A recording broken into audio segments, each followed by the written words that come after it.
राम राम। जय माँ भारती, जय हिंदुस्तान। आप सभी का मेरे YouTube चैनल सत्य साक्षात्कार में हार्दिक अभिनंदन एवं स्वागत है। कल तीजा का महान पर्व है जो उत्तर प्रदेश के अवध एरिया में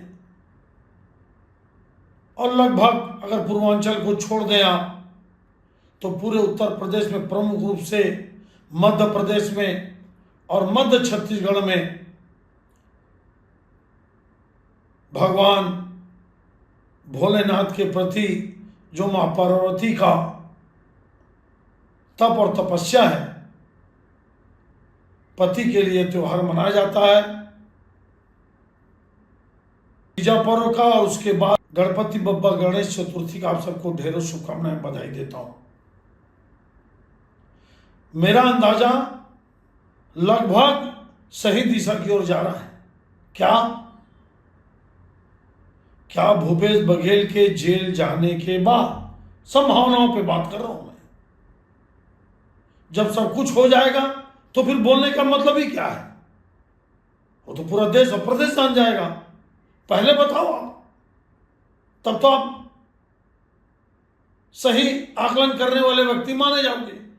भूपेश बघेल के जेल जाने के बाद कांग्रेस पार्टी उनसे किनारा कर लेगी और वो फिर अपनी एक अलग पार्टी बनाकर छत्तीसगढ़ की लड़ाई लड़ेंगे या लड़ सकते हैं। फिर ये अचानक क्या हो गया? कुछ दिन पहले वीडियो बनाया था मैं उनके बेटे के जेल जाने के बाद। अब रविंद्र चौबे जी भूपेश बघेल के जन्मदिन के समारोह में, कांग्रेस का कार्यक्रम नहीं, भूपेश बघेल के जन्मदिन में खुला भाषण देते हैं। खुला, पार्टी का कार्यक्रम नहीं है, इंडोर मीटिंग नहीं है, कार्य समिति का बैठक नहीं है। क्या कि वर्तमान में भूपेश बघेल को नेतृत्व सौंपा जाए, भविष्य में भी भूपेश बघेल को नेतृत्व दिया जाए। अगर कोई विष्णुदेव साय के कुशासन और मोदी की गारंटी से लड़ सकता है तो वो भूपेश बघेल है, और ये छत्तीसगढ़ की जनता चाहती है। एक शब्द कांग्रेस के बारे में नहीं बोले, ध्यान देना, सुन लेना वीडियो। मैं कोशिश करूंगा कि आपको वीडियो भी सुना दूं। हमारे छत्तीसगढ़ में जनता की इच्छा है, आज भी भूपेश बघेल नेतृत्व करे कांग्रेस के, आने वाला समय में भी भूपेश बघेल नेतृत्व करे कांग्रेस के। अगला लड़ाई भारतीय जनता पार्टी से, ये सरकार से, विष्णुदेव के कुशासन से, मोदी के गारंटी से अगर लड़ना है तो समझ लेना, पहला ताकत और हिम्मत कामा है, केवल और केवल तो साथी हो हम सब लोग भूपेश जी के हाथ मजबूत करना है। कांग्रेस लड़ सकती है, नहीं बोले वो। कांग्रेस भविष्य में सरकार बना सकती है, नहीं बोले वो। दीपक बैज भाजपा के सत्ता के खिलाफ अच्छा लड़ रहे हैं, नहीं बोले वो। चरणदास महंत और दीपक बैज जी के नेतृत्व में कांग्रेस सक्षमता से, प्रभावी ढंग से, पूरी ताकत से पार्टी को एक करके लड़ रही है, ये भी नहीं बोले वो तो नाम ही नहीं लिए, ना कांग्रेस का, ना दीपक बैज का, ना चरणदास महंत का, ना राहुल गांधी का, ना मल्लिकार्जुन खड़गे का, ना किसी वरिष्ठ कांग्रेस नेताओं का। एकदम स्पष्ट देखिए, कुछ पॉइंट्स मैं बता रहा हूं, बिल्कुल यही शब्द है उनका, यही।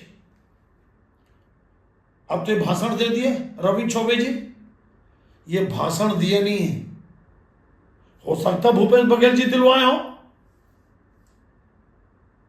ये षड्यंत्र शुरू से चल रहा है दीपक बैस जी के खिलाफ कि एक आदिवासी हमारा नेतृत्व कैसे करेगा, एक आदिवासी युवा लड़का के नेतृत्व को हम कैसे स्वीकार करें, हम बस्तर के 45-46 साल के लड़के को अपना अध्यक्ष कैसे मान लें। जो है हम हैं, और हम नहीं हैं तो कांग्रेस नहीं है, हम नहीं है तो बस इसी पॉइंट को पकड़ना, हम नहीं तो कांग्रेस भी नहीं। मतलब एक प्रकार से रविंद्र चौबे जी दीपक बैस को निकम्मा घोषित कर दिए, अप्रभावी घोषित कर दिए, निष्क्रिय घोषित कर दिए। उनके अंदर दम नाम की चीज नहीं है। दीपक बैस और चरणदास महंत और अन्य कांग्रेसी नेता सक्षम नहीं है बीजेपी से, विष्णु देसाई और मोदी से लड़ने में। कांग्रेस भी सक्षम नहीं है मोदी और विष्णु देसाई से लड़ने में। एक व्यक्ति सक्षम है, वो है भूपेश बघेल, भूपेश बघेल, भूपेश बघेल।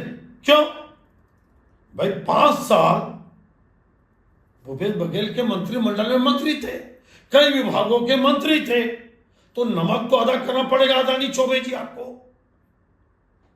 भाई कुछ तो आप, लेकिन आप नमक अदा करिए कांग्रेस पार्टी का। आप लोग जितने भी नेता बने हो ना, आपको मैं बता दूं, जितने भी पंजा छाप और कांग्रेस पार्टी को हटा दो ना, पार्षद चुनाव नहीं जीत पाओगे।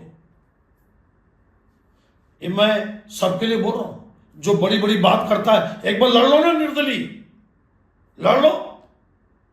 और सार्वजनिक मंच में क्या मैसेज दिया है पूरे छत्तीसगढ़ के कार्यकर्ताओं को। अब दीपक बैस को नेता मानेगा कौन? अब दीपक बैस को स्वीकारता प्रदान करेगा कौन?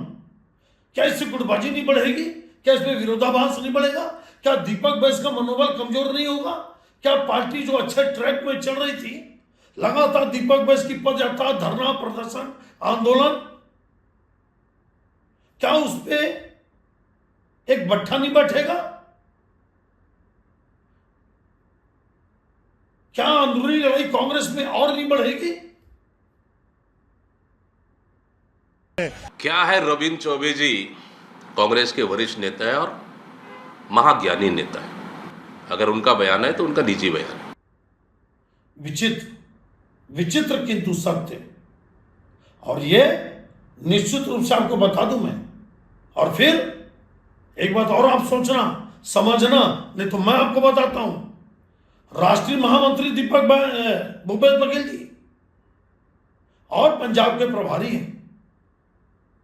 मतलब रविंद्र चौबे ने स्पष्ट संदेश दिया राहुल गांधी को, मल्लिकार्जुन खड़गे को, सचिन पायलट जी को, क्या महामंत्री पद से हटाइए, पंजाब के प्रभारी से हटाइए और उनको छत्तीसगढ़ में कमान दीजिए। क्योंकि रविंद्र चौबे जी फैसला सुनाए हैं। फैसला क्या? वर्तमान में भी उनको नेतृत्व सौंपो और भविष्य में भी अगर सत्ता में आती तो उनको सीएम बनाओ, तभी हम मोदी और विष्णु देसाई से लड़ पाएंगे, अन्यथा कांग्रेस नहीं लड़ पाएगी। मतलब भूपेश बघेल ही लड़ पाएंगे तो ठीक है ना, तो भूपेश बघेल को एक पार्टी अलग बनाने दो, कांग्रेस अपने आप बाहर हो जाएगी। क्योंकि भूपेश बघेल भाजपा को और विष्णु देसाई को और मोदी को हरा देंगे, तो अलग पार्टी बना लो, अच्छा है। और फिर राहुल गांधी जी एक काम करना, भूपेश बघेल अगर पार्टी खड़ा कर लिए, सत्ता में आ गए, तो उनके साथ समझौता कर लेना जैसे अन्य प्रदेशों में। बढ़िया, निकालो रविंद्र चौबे जी को पार्टी से। और जब रविंद्र चौबे निकलेंगे, और ये तो षड्यंत्र है, ये साजिश है, और ये आगे का खेल है, आगे का प्लान है। जैसे रविंद्र चौबे जी बाहर होंगे, भूपेश बघेल जी भी वो भी बाहर होंगे। और वैसे भी भूपेश बघेल और उनकी टीम पैरेलल कांग्रेस चला रही है, ये कांग्रेस के नेताओं को मालूम है, दीपक बैस को भी मालूम होगा। पार्टी को भी मालूम होना चाहिए। नहीं तो फिर डब्बा गोल। अगर आपको मालूम नहीं है कि भूपेश बघेल जी पैरेलल कांग्रेस चला रहे हैं तो बात ही खत्म हो गई। फिर आप सोए रहो। आप यूपी में खत्म, बिहार में खत्म, बंगाल में खत्म,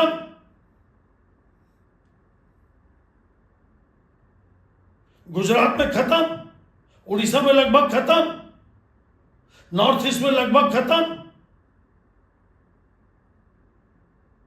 मध्य प्रदेश में लगभग खत्म। अब छत्तीसगढ़ को निपटा दो आप। शुक्ल परिवार के द्वारा पोषित, सिंचित और उर्वरक मिट्टी और फलदार वृक्ष बनाने के बाद आज कांग्रेस की अगर बुरी गति है, 15 साल सत्ता में नहीं थी, ले दे के आई सबके संयुक्त प्रयास से, जिसमें टीएस बाबा का सबसे बड़ा योगदान, ये जनता की बात कर रहा हूं मैं। और उसके बाद एक व्यक्ति को पूरा शक्ति देकर त्राही, और जब शक्ति दिए तो उसकी जिम्मेदारी थी। जैसे दिव्य सिंह को पूरा ताकत दिए, श्यामा चंद्र शुक्ल जी के बारे में बताया था मैं, उनके 93 में वो विधायकों के पक्ष में थे, 2000 में विद्यावी के पक्ष में थे, श्यामबे के पक्ष में थे। आज दिव्य सिंह ने 10 साल, मतलब 5 साल बाद उनको हटाने की चर्चा चली 98 में, लेकिन आपने नहीं हटाया। आज मध्य प्रदेश की हालत देख लो आप। तो भाई सत्ताप लाओ ना। जब भूपेश बघेल को पूरी शक्ति, पूरा ताकत, पूरा पावर दे दिए तो उनकी जिम्मेदारी थी 2023 में सत्ता में लाने की। नहीं लाए, हट जाओ किनारे, आप हट जाओ, आने दो दूसरे कार्यकर्ता को आगे। कुल मिलाकर आपको एक बात बता दूं मैं, ये आगे की प्लानिंग है। भूपेश बघेल को मालूम अच्छे से, आज फिर आया है कि 248 करोड़ का कैसा कमीशन का खेल खेला गया। विदेशी ब्रांड के शराब से कमीशन मांगा, उन्होंने मना किया, फिर अपनी टीम खड़ा कर दिए, फर्जी कंपनी बना दिए, 248 करोड़ का उसमें भी कमीशन खा गए, 10% रेट बढ़ा के, जिसमें 248 करोड़ का नुकसान छत्तीसगढ़ सरकार को हुआ। तो भूपेश बघेल तो मेरे को नहीं लगता कि वो बचेंगे। जेल जाना मैं LLB किया हुआ आदमी हूं, इंजीनियरिंग किया हुआ आदमी हूं, जितना मेरी समझ है मैं बोलता हूं। जब भाजपा के नेताओं के खिलाफ बोलता हूं तो मेरे को बोलते हैं कि ये कांग्रेस का एजेंडा है, और जब कांग्रेस के नेताओं के खिलाफ बोलता हूं तो ये भाजपा का एजेंडा है। आपका स्वागत है, आप कमेंट्स जरूर करिए, जैसा भी आपको उचित लगे, लेकिन सुनिए जरूर, समझिए जरूर, और मेरे चैनल को सब्सक्राइब भी करिए। यह अपना विश्लेषण आपको कैसा लगा? मेरे को लगता है कि रविंद्र चौबे जी को पार्टी से निकाल देना चाहिए और भूपेश बघेल के साथ वो लड़ लें, क्योंकि उन्होंने कांग्रेस का नाम नहीं लिया, लड़ लें मोदी और विष्णुदेव साय से। यह अपना विश्लेषण आपको कैसा लगा आप जरूर बताइए। अच्छा लगने पर सब्सक्राइब जरूर करिएगा, शेयर और फॉरवर्ड सभी व्हाट्सएप ग्रुप में करना। जय हिंद, जय छत्तीसगढ़।